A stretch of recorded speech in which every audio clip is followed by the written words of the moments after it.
All right, I just want to do a couple more examples for this section. This first example comes from your book. It's example 3, just to illustrate how you might switch the order of integration. So here you've been asked to evaluate a triple integral. And if you look at this triple integral, when you integrate the first inside integral, that's not a big deal. There's no z in sine y squared, so you're just going to integrate it z sine y squared. And you'll get 3 sine y squared. But then when you go to integrate your outside integral, you're going to need to integrate sine y squared with respect to y. And that's a problem. I don't know how to integrate that.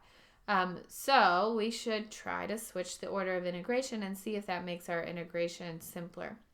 All right, so the first thing you want to do is think about what your region of integration is. So Q is defined by these bounds on your integrals. Whoops.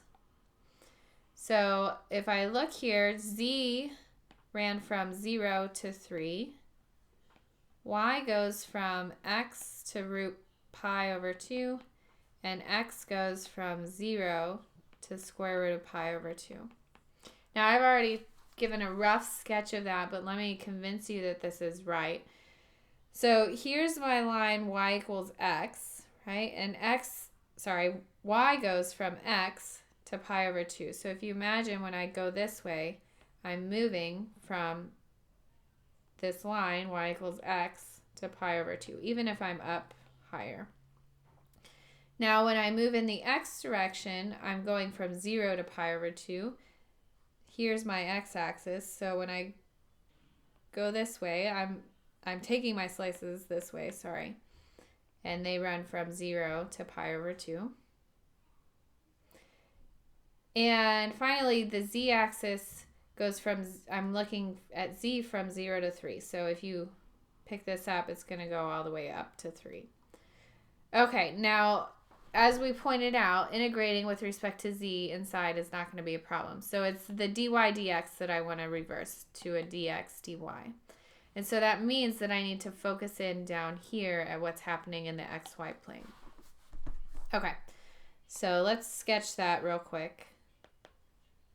So I want the line y equals x. And now let's look here at my bounds on x and y. So y runs from x, the line y equals x, to pi halves. So that means it's going to start at the line y equals x and it moves up to the line y equals pi halves. Square root of pi halves, sorry. There we go. All right, and then x moves from 0 here to square root of pi halves again. Okay, so we were originally looking at this as a vertically simple region. We want to switch the order of integration, so now we want to flip it so that it's horizontally simple. So we're looking to go this way. So this is delta y. Okay, so the first thing I want to do, this is delta y. First thing I want to do is find my bounds on x. Well, if I'm taking horizontal slices, x is going to go from the y-axis to the line x equals y. So at the y-axis, x is 0. So we're going from x equals 0 to x equals y. Now the y component is going to go from, so as I take these horizontal slices, y starts down here at 0 and goes up to square root of pi over 2. Okay, so my new integral becomes, I'm going to switch the x and the y. So on the inside, I still have 0 to 3 of sine of y squared dz. And I'm going to have dx dy now. The bounds on the integral with x are 0 to y. And for y, I have 0 to root pi over 2.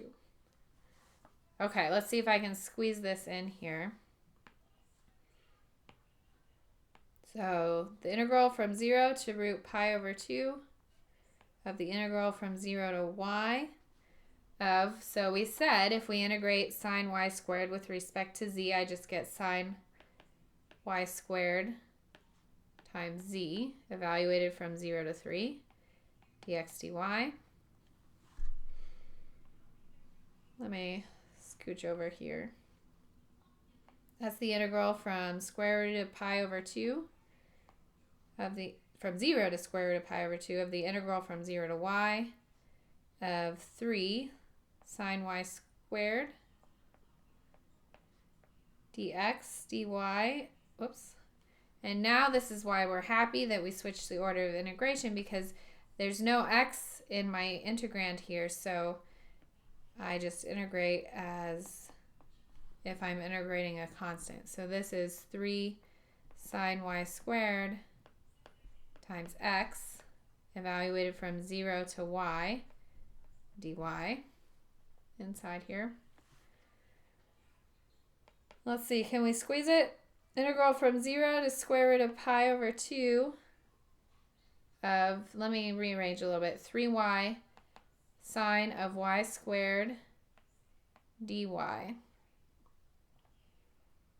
Okay, and now